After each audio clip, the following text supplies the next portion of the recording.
Sue Ronan, a 0-0 draw away to Russia in your World Cup qualifier here in Moscow. Are you happy with that result? Happy to a certain extent, Jerry, yes, but a little disappointed we didn't win the game. I think we had the better chances in the game. Just before half-time, Fiona O'Sullivan 1v1 with the keeper, probably should have scored. I think we had two stonewall penalties in the second half, certainly one anyway. The other one might have been just outside the box, so if those decisions or those chances that had gone our way, we could have won the game. But having said that, it's not easy to get anything out of any Russian team at any level, so to come here and to get a nil-all result is fantastic. You got your tactics spot on. Did you make many changes in the way you approached the game from the match last month in Tala? Yes, I think the game got away from us very early in Tala last month. We were very stretched, our back line sat very deep, and our front players were chasing the ball very high, and there was a huge gap between the midfield and the back four and indeed the top players. But we worked on that in training this week. We knew they'd have two deep lying midfielders as against our one as such, and we didn't really want to have players dragged out of position. We wanted to have that defensive block. But we worked on it in training. We had our wide players tucking in. I think they nullified that threat very well. Does the result, and particularly the performance today, banish the memory of last month? It does, for sure, yes. I think that was one of the things coming into the game. The girls really wanted to show that they're a better team than they showed the last time.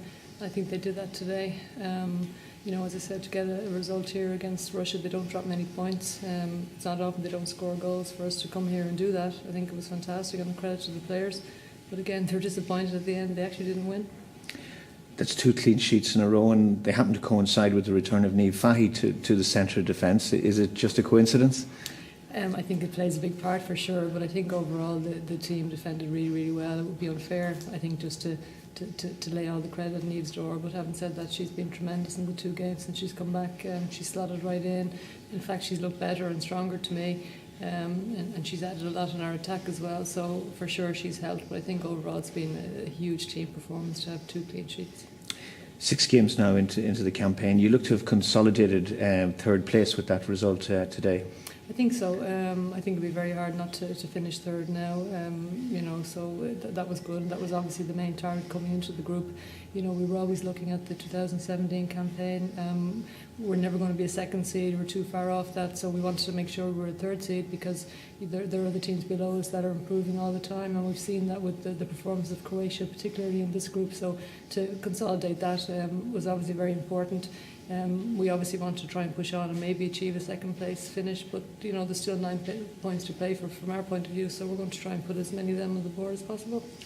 The final 3 games are at home to Slovenia in August and a double-header away to Slovakia and Germany in September.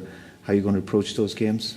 Well, for sure, the home game against Slovenia in August, we want to win it, and we want to try to, maybe get a few goals as well. I don't know, anyone that watched the game last Saturday will have seen we had 16 chances, 10 of those on target, and to only score 1 goal very late in the game was a bit disappointing to us all. Having said that, we were delighted with the 3 points, but teams that are ranked below us and that are in the bottom 1 or 2 in the group, really, without any disrespect to them, we want to try to put them away and be more clinical in front of goal and score more goals. So that's something we're going to be working on for that game. This was your 7th game of the year, 9 if you include the behind closed doors matches at La Manga in January. You get a month off. Is it going to be a bit of rest? Not really, no, because our under-19s, as you know, we're in the finals in Norway, so I'd like to take 1 or 2 of those games in, but I'll try to get a little bit of a break in there as well. But yeah, it's unusual. One free month now. Every month we've had something going on, and they've come around thick and fast. But I suppose we'll be looking forward now eagerly to August and getting that game under our belt, and then indeed the away double-header in September. But it's been a good year so far. Let's hope it continues. You mentioned the under-19s, who obviously will be in the European under-19 Championships in Norway. Do you see any players coming through like the under-17 produced players from 2010? I do. There's a couple we're keeping our eye on already, and a couple, indeed, we've already had Claire Shine in with us, and I think Katie McCabe is another one that's a special player, and only for she had a bad injury there, we might have had her in and about and training with us.